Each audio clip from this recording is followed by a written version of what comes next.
El polvo fino y rojizo del set de filmación en Durango, México, danzaba bajo la luz implacable del sol de 1956, suspendido en el aire cargado de ozono y expectativa, cuando John Wayne, el mismísimo Duque, pisó la calle de tierra batida para la siguiente toma. El silencio era interrumpido solo por el clic-clac de la claqueta y el ruido amortiguado de los cascos de los caballos que esperaban en los límites de la cámara. Pero un silencio mucho más profundo y frío caería instantes después, rompiendo el ritmo de la producción e introduciendo una verdad incómoda en el corazón de la fantasía. Wayne, imponente en su vestuario de cuero y su inconfundible sombrero de ala ancha, estaba listo para escenificar el heroísmo estadounidense en su apogeo, totalmente ajeno a la figura que se acercaba a la periferia del set, un hombre que no necesitaba guión, maquillaje ni vestuario para ser el verdadero símbolo de la violencia y la leyenda, cargando consigo la pátina de años de vida ruda en el límite de la ley y el folclore, un espectro de autenticidad que Hollywood jamás podría replicar. La atmósfera de la escena estaba perfectamente calibrada para la grandiosidad de un western clásico, con la luz del mediodía creando sombras duras, ideales para el drama, y el aire seco oliendo a sudor, a pólvora de fogueo y a tabaco. Pero todos los elementos escenográficos parecían deslucidos y teatrales cuando, de forma casi invisible, la mirada de la leyenda local se fijó en el astro de cine. Esa figura, con la piel curtida por el sol del desierto y los ojos que habían visto la muerte de cerca, personificaba el propio corrido mexicano que hablaba de pistoleros y bandidos. En ese instante, el mito de cartón de Wayne chocó, silenciosamente, con la historia forjada a sangre y leyenda, un duelo no de armas, sino de autenticidades, que paralizó a todos los que percibieron la gravedad de aquel encuentro cultural y visceral. Antes de que sigamos, aguas. Si quieren más historias machas como esta, que desvelan los secretos y los misterios detrás de las grandes leyendas del cine y de la historia, comenten su opinión aquí abajo, dejen su like y suscríbanse al canal. Eso nos ayuda a seguir trayendo relatos intensos, auténticos y bien padres como este. John Wayne era más que un actor. Era una institución estadounidense, el símbolo inquebrantable del hombre duro, de la frontera moralmente clara, un faro de rectitud y fuerza que atravesaba décadas de cine, y en 1956, su imagen estaba en el apogeo, consolidada por papeles que lo transformaron en el arquetipo perfecto del cowboy indomable. Cuando llegó al set mexicano, trajo consigo el peso de Hollywood, la promesa de fantasía, el brillo de un mundo donde el bien y el mal se resolvían con un duelo limpio y un final feliz, y esa presencia era tan poderosa que eclipsaba momentáneamente la propia realidad del país donde estaban filmando, transformando el polvo de Durango en un escenario para el sueño americano, con un equipo de cientos de personas dedicadas a mantener la ilusión a toda costa. Wayne era el maestro de un universo controlado, donde cada disparo y cada palabra de bravura eran meticulosamente planeados, ensayados y repetidos, garantizando que el mito saliera perfecto en la pantalla grande. El set de filmación, un elaborado poblado falso construido para la película, funcionaba como un microcosmos de la maquinaria de sueños de Hollywood, un enclave de fantasía importado al norte de México, donde el glamour de los estudios chocaba con la aspereza del paisaje real y la presencia discreta de la vida local. Cámaras gigantescas, reflectores poderosos y tráilers lujosos contrastaban violentamente con la sencillez de las casas vecinas, reforzando la idea de que lo que se estaba creando allí era una artificialidad brillante, una versión higienizada y épica de la historia del oeste, hecha para consumo global, y esa separación entre la producción y el ambiente circundante era intencional, pues Hollywood necesitaba proteger su mito. El héroe de cine no podía ser contaminado por la complejidad moral, la pobreza o la violencia real que caracterizaban la vida en aquellos territorios en la época, y el aislamiento era la armadura que mantenía la fantasía intacta. Mientras tanto, profundamente arraigada en la cultura popular mexicana, corría la leyenda de Juan Charrasqueado, una figura cuyos contornos se mezclaban entre el bandolero implacable y el pistolero romántico, inmortalizado en uno de los corridos más famosos, una canción folclórica que narraba su vida de valentía, su muerte violenta y la venganza subsiguiente. A diferencia del cowboy estadounidense, Charrasqueado no era un héroe forjado por el marketing, era un símbolo de la resistencia y de la complejidad moral, un hombre que vivió al margen, cuyos hechos eran narrados en fogatas y cantinas, transmitidos oralmente, ganando nuevos detalles y significados a cada generación, transformándose en una verdad emocional más profunda que cualquier guión de Hollywood. El nombre charrasqueado, que hacía referencia a la cicatriz o marca que portaba, era un recordatorio físico de su autenticidad y de las batallas reales que libró. El gran punto de partida para el drama que se desarrollaría no estaba en el guión de la película, sino en ese contraste brutal y silencioso. El duque, el héroe de mentira, estaba a miles de kilómetros de distancia de su realidad, vestido con un uniforme de leyenda, a punto de encontrarse con la personificación de la leyenda real, un hombre cuya vida había sido la materia prima violenta del folclore local. Era el choque entre la ficción de alto presupuesto y la verdad histórica. Entre el espectáculo cuidadosamente coreografiado y el legado caótico, pero visceral, de la vida vivida sin cortes ni ensayos, y la simple presencia de esa figura auténtica en el set representaba una amenaza existencial al mito de John Wayne, forzando a la máquina de fantasía a confrontar, por un instante, la dureza implacable y sin glamour de la realidad que ella estaba tratando de sustituir con un épico hollywoodense. El día estaba casi en el ocaso, y el equipo se preparaba para filmar una escena de taberna, exigiendo la presencia de decenas de extras locales para dar vida al bar del salón, y fue en ese momento de transición, cuando la energía nerviosa del set se mezcló con la espera de la noche, que el equilibrio de la fantasía fue roto por una aparición inesperada y sutil. Entre los rostros contratados apresuradamente en las cercanías de Durango, surgió el hombre que, para muchos, representaba la personificación de la canción de Juan Charrasqueado. No estaba vestido como extra, no traía el maquillaje teatral del cine, y no parecía importarle la agitación de la producción, pero su presencia cargaba un peso histórico y un aura de peligro silencioso que hizo que los lugareños en el set, acostumbrados al folclore y a los susurros de su reputación, lo reconocieran de inmediato y retrocedieran, abriendo un espacio invisible a su alrededor. La tensión se hizo palpable cuando la figura, con un andar lento y deliberado, se detuvo cerca de los límites del área de filmación, los ojos fijos no en las cámaras o en los escenarios, sino directamente en John Wayne, que estaba ensayando su entrada con una destreza coreografiada. El hombre, cuya identidad real era guardada bajo llave por la leyenda, pero cuyo apodo charrasqueado, el quemado, el marcado, era familiar en cada cantina, se portaba con una naturalidad brutal que desenmascaraba la teatralidad a su alrededor. Su ropa estaba gastada por la vida, no por el vestuario. Sus manos estaban callosas por el trabajo, posiblemente por la violencia, y la cicatriz que le daba el nombre no era maquillaje, sino un mapa permanente de un conflicto vivido, y la simple visión de ese detalle transformó el aire en algo pesado, como el plomo de una bala real, contrastando con el olor a pólvora de fogueo. El incidente incitante se cristalizó en el instante en que John Wayne, el mito, interrumpió su ensayo, sintiendo el cambio abrupto en la atmósfera del set y percibiendo el silencio respetuoso, casi miedoso, de los figurantes mexicanos que se apartaban de aquel hombre. El actor, acostumbrado a comandar la atención con su presencia física y su fama, fue atrapado por una mirada que lo desarmó, una mirada sin reverencia, sin admiración de fan, pero cargada de una evaluación fría, casi clínica, de un hombre que sabía distinguir la bravuconería de la valentía, la ficción de la supervivencia. En aquel segundo, la línea tenue entre el héroe de Hollywood y el pistolero real se hizo visible, forzando a Wayne a confrontar un desafío silencioso a su propia identidad legendaria, percibiendo que, allí, él era solo un hombre grande, vistiendo ropa prestada, bajo la observación de lo que la vida real había creado.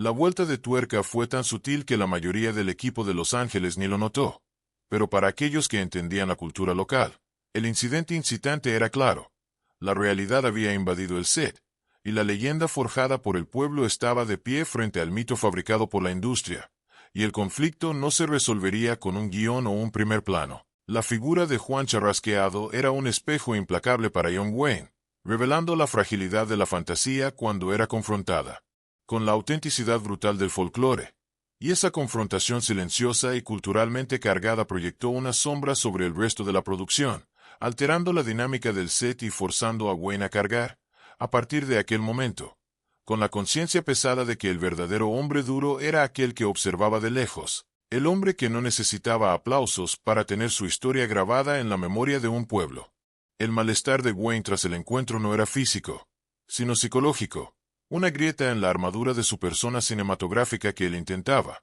a toda costa, ignorar mientras retomaba la escena de la taberna. Él, el héroe inquebrantable que enfrentaba a bandidos con discursos morales listos y un timín perfecto para desenfundar, sintió, por primera vez en mucho tiempo, la ligereza falsa de su revólver de utilería, un objeto brillante y vacío de historia, contrastando con el peso imaginario de un arma real, cargada de intención, en las manos del hombre de la leyenda. Esa introspección momentánea interrumpía su concentración, y su voz característico, el contoneo de un cowboy confiado, parecía ahora una imitación forzada ante la autenticidad simple del charrasqueado. La figura del hombre permaneció cerca durante las próximas horas, un espectador silencioso e imperturbable, y los rumores se esparcieron como pólvora entre los extras locales, forzando al equipo de producción a actuar de manera discreta para no reconocer o antagonizar a la leyenda viva. El director, percibiendo el cambio en la postura de Wayne y la tensión en el aire, intentaba compensar con más volumen y movimientos grandiosos en la escena,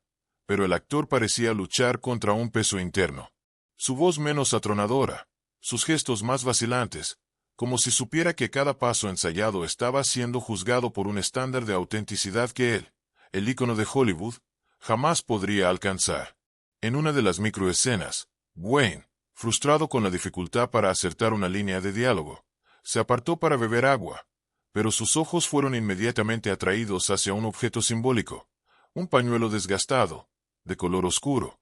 que estaba amarrado holgadamente en el cuello del hombre que representaba la leyenda. Este detalle simple, que para un estadounidense sería solo un accesorio de vestuario, cargaba para los mexicanos la resonancia de la vida difícil, del anonimato forzado, y quizás hasta de aquel acto de resistencia que originó la cicatriz. Y Wayne se fijó en la imagen, comparándola mentalmente con el pañuelo de seda cuidadosamente arreglado que él usaba en su vestuario, percibiendo la diferencia visceral entre el atrezo y la marca de una vida. La máquina de Hollywood, representada por un productor nervioso, intentó sortear la situación ofreciendo discretamente un fajo de billetes para que el hombre se alejara, pero él se rehusó con un ademán lento, sin jamás desviar la mirada del set. Esa negativa silenciosa,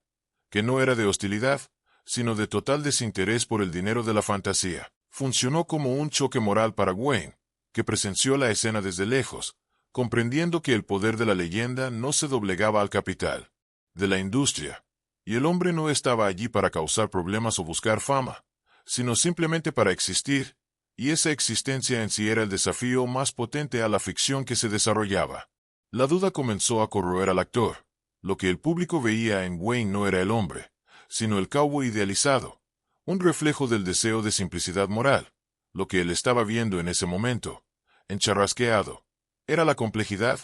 el dolor y la verdad no filtrada que la canción popular abrazaba. Y esa dicotomía lo hizo cuestionar el valor de su propia arte, de su legado. Si todo no era más que una brillante escenificación, recordó una vez en que un fan intentó estrecharle la mano con demasiada fuerza, buscando el apretón del cowboy legendario, y Wayne, irritado, lo había reprendido, pero ahora entendía que la presión era la búsqueda de algo real, algo que él, el actor, solo podía fingir ser. Hubo un momento fugaz, mientras la cámara se movía a una nueva posición, en que Wayne y Charrasqueado se encontraron cara a cara por un instante en el camino entre las carretas escenográficas. La diferencia de estatura entre los dos era menos notable que la diferencia de peso simbólico, y el silencio que siguió fue llenado por toda la historia del oeste americano y del norte mexicano, el choque entre la colonización del imaginario y la resistencia folclórica. Wayne sintió el ímpetu de decir algo,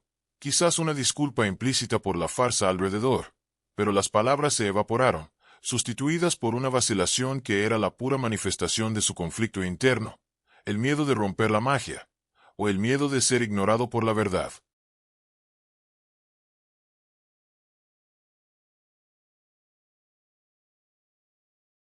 El peso de aquel silencio forzó a Wayne a percibir que él siempre estaba actuando, incluso fuera de escena, obligado a mantener la postura inquebrantable del duque en público, mientras que el pistolero real no necesitaba actuación, pues su reputación lo precedía. La memoria de la melodía del corrido de Charrasqueado, que alguien del equipo mexicano tarareaba bajo, resonó en su mente, contrastando con las bandas sonoras orquestadas de sus películas, y él comprendió que el corrido era la forma más pura de historia, sin cortes, sin maquillaje, un homenaje crudo y honesto a la vida y a la muerte. Y esa música, que glorificaba al hombre real, era un estribillo constante que minaba la epopeya artificial que Hollywood estaba construyendo. Wayne buscó refugio en la simplicidad de la acción física, dedicándose a pulir metódicamente las hebillas de su cinturón, un detalle minúsculo, casi obsesivo, en una microescena de bastidores que revelaba su nerviosismo contenido. El cinturón, con el símbolo de una estrella estadounidense reluciente, era un emblema de su estatus y de su lealtad al ideal cinematográfico, pero él sentía el metal frío bajo sus dedos, y la búsqueda del brillo parecía un intento desesperado de reafirmar la validez de aquel mundo de fantasía contra el polvo y la crudeza de la realidad que lo confrontaba. El objeto simbólico del cowboy impecable parecía estar gritando por autenticidad, por algo que el hombre de la leyenda portaba sin esfuerzo, solo por existir. ¿A poco? Quiero saber su opinión sobre este momento. Comenten qué harían en esa situación. ¿Debe Wayne enfrentar a la leyenda o preservar la fantasía? La duda se instaló en el set. El clímax estaba siendo construido no por un guionista, sino por el contraste entre el teatro y la verdad, y la escalada dramática alcanzó un nuevo nivel cuando el director, sin saber de la profundidad del incidente, gritó acción, y Wayne sacó su revólver de utilería para el duelo. En ese exacto momento, el actor tuvo una visión rápida, casi alucinatoria, del rostro curtido de charrasqueado, y la imagen se superpuso a la de los bandidos de escena, haciéndolo vacilar por una fracción de segundo, como si el duelo real estuviera ocurriendo en su mente. El combate entre la honra idealizada de Hollywood y la honra brutalmente conquistada en el folclore mexicano, forzándolo a acelerar su actuación con una ferocidad artificial para sofocar el conflicto interno. La injusticia de esa situación pesaba en John Wayne. Él era venerado por escenificar la valentía, mientras que el hombre que había vivido la valentía, y se había convertido en una leyenda popular a causa de ella, era ignorado o considerado una amenaza a ser alejada con dinero. Esa revelación sobre la fragilidad de su propio poder de estrella, incapaz de dictar la verdad o la autenticidad, fue un golpe moral. Comprendió que la máquina del cine no creaba héroes, sino simulacros convenientes, y el verdadero poder de la historia residía en aquello que la gente cantaba y recordaba, y no en lo que pagaban por ver en la pantalla, lo que le confería un sentido creciente de inadecuación. Aquella noche, la presión emocional culminó cuando el equipo se reunió para la cena en un campamento aislado, y Wayne, aislándose en su mesa, observó a un grupo de cocineros y asistentes mexicanos cantando bajito el corrido de Juan Charrasqueado, una melodía triste y poderosa que hablaba de traición y venganza, y el sonido de aquella canción folclórica se convirtió en el verdadero score dramático de la noche. La música, que era un homenaje continuo y orgánico a la leyenda, hacía eco de la autenticidad que el western intentaba simular, y Wayne sintió que la historia real estaba allí, viva y pulsante, ignorando completamente la superproducción de millones de dólares que se desarrollaba a pocos metros. Esa urgencia por reconciliar su personaje con la realidad lo llevó a un gesto simbólico y silencioso, en el cual, lejos de los ojos del equipo estadounidense, tomó su sombrero de cowboy, el accesorio que lo definía, e intentó limpiarlo con un esfuerzo casi religioso, buscando remover el polvo que parecía haber venido no solo del set, sino de la propia historia del desierto. Examinó el filtro impecable y la forma perfecta, percibiendo que era un objeto sin alma, y esa tentativa de purificación, esa búsqueda de una autenticidad que no podía ser comprada o guionizada, elevó la expectativa para el momento culminante, el duelo final de la conciencia. La espera por el clímax estaba cargada de un sentido de inevitabilidad, como si la confrontación cultural de aquella tarde hubiera forzado una reevaluación completa de su legado, y el actor, ahora menos preocupado por las cámaras y más por la coherencia moral, se preparaba para el día siguiente con una nueva y pesada seriedad. La escalada final residía en la percepción de que la verdadera prueba de fuego de John Wayne no sería derrotar a los bandidos del guión, sino convivir con la certeza de que la leyenda más poderosa en México, en ese momento, no era la suya, sino la de un pistolero real, cuya cicatriz y canción resistirían mucho más tiempo que la película de celuloide. El clímax ocurrió a la mañana siguiente, lejos de las cámaras principales, pero en una escena cargada de tensión moral y simbolismo, cuando John Wayne estaba revisando la coreografía de un pequeño duelo, practicando el desenfunde rápido de su arma con la precisión mecánica que lo había hecho famoso. Estaba concentrado en el acto de escenificar la valentía, cuando percibió que la figura del charrasqueado había regresado, observando la escena desde un punto más elevado, quizás encima de una roca, o en los escombros de un antiguo muro de adobe, y el silencio que siguió fue absoluto, más denso que cualquier grito o disparo, pues era el silencio de la verdad observando la performance. El actor, sintiendo la inevitabilidad de aquel duelo silencioso, levantó la cabeza y fijó su mirada en el hombre de la leyenda, sosteniendo el contacto visual por un largo y extenuante momento que se convirtió en la gran vuelta de tuerca de toda la narrativa. No hubo palabras, no hubo amenazas, pero en aquel duelo de miradas, Wayne, el ícono de Hollywood, se vio forzado a reconocer, de forma silenciosa y profunda, la autenticidad innegable del otro hombre, la verdad en sus ojos que decía que su heroísmo, el de Wayne, era solo una construcción lucrativa, mientras que el hombre en el muro había sobrevivido a duelos de verdad.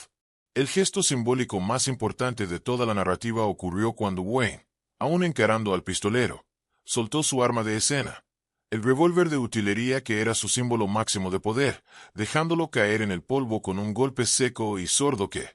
para el actor, sonó como un disparo. Fue un acto de rendición silenciosa a la realidad, un reconocimiento de que, en aquel escenario, su arma era falsa, su poder era prestado y su valentía estaba guionizada, y el sonido del metal vacío chocando con la tierra fue la declaración de que el mito se estaba doblando, momentáneamente, a la leyenda forjada por la vida real. El clímax fue emocionalmente satisfactorio, no con una victoria física, sino con una revelación interna. El charrasqueado, tras presenciar el gesto, respondió con un asentimiento casi imperceptible de la cabeza, no de triunfo, sino de comprensión, y dio la espalda, desapareciendo en las sombras de las montañas áridas de Durango. No necesitaba diálogo, de dinero o de reconocimiento. Su misión, de alguna forma, estaba cumplida al forzar al duque a encarar la fragilidad de su propio mito. Y Wayne, en ese momento, entendió que la verdadera honra no estaba en vencer un duelo de mentira,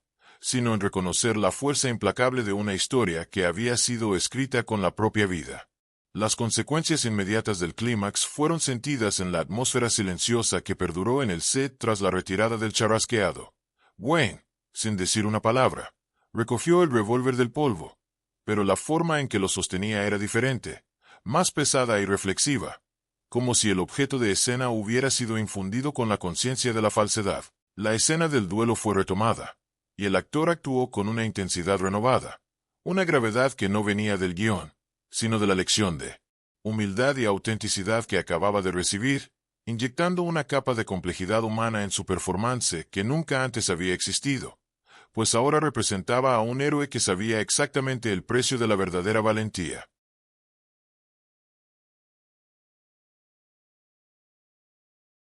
La manera en que el evento alteró a Wayne fue sutil, pero profunda. Los relatos de bastidores apuntan que se volvió más recluso y reflexivo durante el resto de la filmación en México, pasando a observar con más atención y respeto a los extras locales y a la cultura alrededor del set, buscando la verdad no en las páginas del guión, sino en los rostros de las personas que vivían la historia del norte de México. Él, que siempre había sido el centro del universo cinematográfico, ahora parecía entender que había fuerzas narrativas e históricas más grandes que Hollywood, y ese nuevo entendimiento lo humanizó, alejándolo momentáneamente de la caricatura del héroe inquebrantable y transformándolo en un hombre que cargaba la sombra de una duda existencial. El cierre emocional adecuado para el incidente se manifestó en la decisión silenciosa de Wayne de llevar consigo, al regresar para Los Ángeles, no un atrezo escenográfico o un recuerdo de lujo, sino un ejemplar gastado de la letra del corrido de Juan Charrasqueado, que un asistente mexicano le dio. Ese papel, con la poesía popular y sangrienta de la leyenda, se convirtió en un recordatorio físico y reflexivo de aquel duelo de autenticidades, un objeto que valía más que cualquier premio de cine. Para él, pues representaba la permanencia de la historia vivida en contraste con la naturaleza efímera y guionizada de su propia leyenda de celuloide. El mito de John Wayne resistió al tiempo,